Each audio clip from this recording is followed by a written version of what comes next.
Hey everyone, back with another knife review. Today we're going to be looking at the Spyderco Manix 2XL. The details on this knife, so the original Manix was released by Spyderco in 2004, and since then there's been several iterations of it, and this being the extra large version of it. This particular model, so this is the DLC one. You can also get it in stonewashed, which pretty standard look. One of the interesting things about the DLC version in particular, and I get into a lot of the materials that come with knives.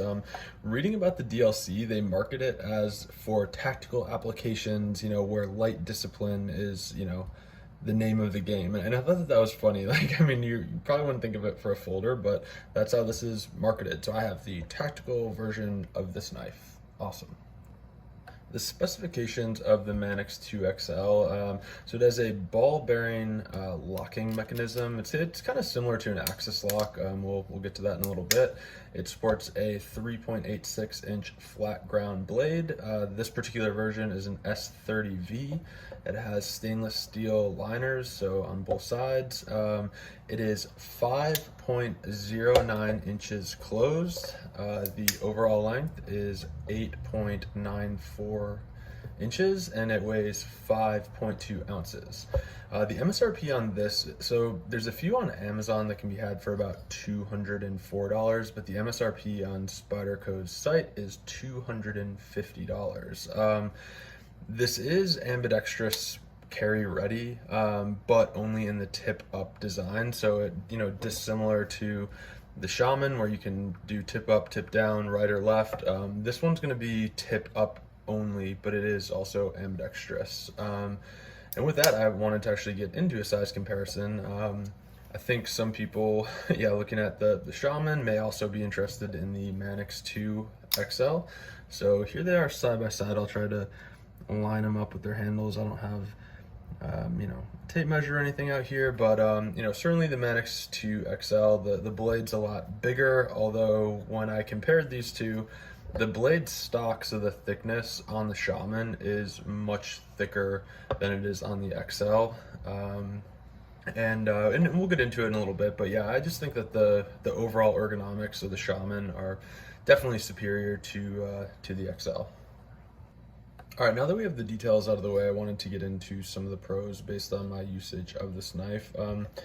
All told, I don't know, I guess I have carried this quite a bit and played with it, and nothing really major has stuck out to me as far as knives go, but I'll try to do my best. I've watched a few other videos too, so I'll try to bring, kind of a new flavor to other reviews with this one.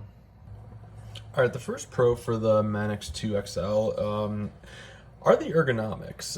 Again, the choil, which I think Spyderco's all across the board do a really good job with ergonomics, but this one is really good. I will say it's not as good as the Shaman. The Shaman has more rounded edges. This one's a little bit more Lego-y. I think the Shaman was kind of Spyderco's attempt to get into even better ergonomics, but it is fairly impressive. And with that, the fact that I love jimping, this has a whole host of jimping throughout the whole knife, and every different position or carry option or holding option that I tried, there really is jimping in all the places where you'd want it to be, and the quality of jimping is really good. I couldn't say enough good things about it. The next pro is going to be the sliciness for a big blade. I think sometimes when you get into larger knives, for instance, like my Strider SMF, comparing the blade stock and the blade thickness to this one is a very, very slicey knife for how large this knife is. So, I think a lot of times it's kind of like a trade-off, right? So you get a smaller knife, like a quiet carry drift. It's going to have very thin blade stock, but it's super slicey. This one has a very thin profile to it, and it's super slicey. So you get a ton of sliciness in a very large package. The next pro is going to be the fact that this is made in Golden, Colorado. I think that is really cool. For years, I kind of associated Spyderco with Japan, and the fact that this is coming out of their Golden plant, I think that that's really cool and worth mentioning. The next pro for me is just From a totality standpoint, I think this knife brings a ton to the fight. There really isn't anything that I can think of that this knife can't do and do really well. I mean, even for such a large blade, the ability to use the choil, to choke up, to do finer work, this blade really is the complete package. And I think with that, my last pro for this is a ton of knife for the price. Again, the MSRP being $204. I was really scratching my head and kind of soul searching. There isn't a large knife that I could recommend more for $200 than this one. And if you have any other ideas, please throw them in the comments. But any knife that I would recommend like this at the same price point would be another Spyderco. Like, I think that they've kind of cornered the market at this price point for what it is. So I don't know. I think that that's pretty interesting. And next we will get into the cons. The next con, and there's just no escaping it, all Spydercos that I've ever seen, like unless somebody throws, a couple $100s at it to change everything out, Spydercos are just inherently ugly knives. Like they're not pretty. Even the Shaman, which I love, I've held on to it. I've been using it. Every time I see Spydercos, and the Manix 2XL being no exception, they're just not very good looking knives. So that's the first con for me.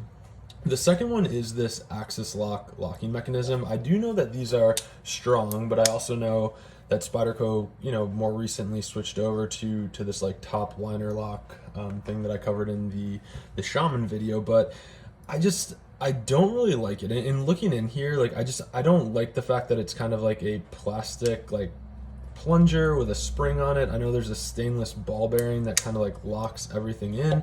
I also know that guys will spend $100 to get rid of that cage, make it aluminum, titanium, what have you, to like bolster this thing. I'm sure that it's very strong, but I said I wasn't really familiar with the lockup on the Shaman or engaging or disengaging, but I actually do like disengaging the Shaman more than this axis lock.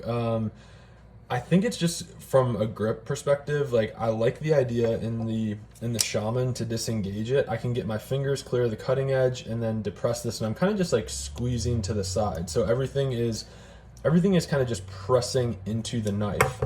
Compare that to this like axis lock where I have to change my grip to get free of the cutting edge. And I mean, there's literally videos on YouTube of people cutting themselves on this. And I kind of have to like pull down with both fingers, and I have to make sure it's like equal pressure, and then the blade closes. So I'm not a huge fan. Like, I know that people say, oh, this one's more fidget friendly than, a Benchmade axis lock. I don't know. I'm not a huge fan of this, and this is my first Spyderco that has this locking mechanism, and immediately I was like, where's the Shaman? I like that one a lot more. So just something else to keep in mind there. The next con that I noticed almost immediately is just the sheer width of this knife. And compare it to a Shaman. The width of this knife, when it's closed, so like from here to here, it is massive, and you feel every inch of that when it's in your pocket. And as you can see, actually another one of the cons that I have is the pocket clip. It's not center line on the blade, and so I actually almost found, since this thing is so wide, when it sits in my pocket, it has a tendency to roll, and it's not even an inherently heavy knife or anything like that. It's just due to the size of this thing. Like, you notice it in your pocket, you'll feel it roll a little bit, which isn't a bad thing. If your needs include a knife that's this big, then that's fine. But for everyday carry, it's really, really wide, and it was very noticeable.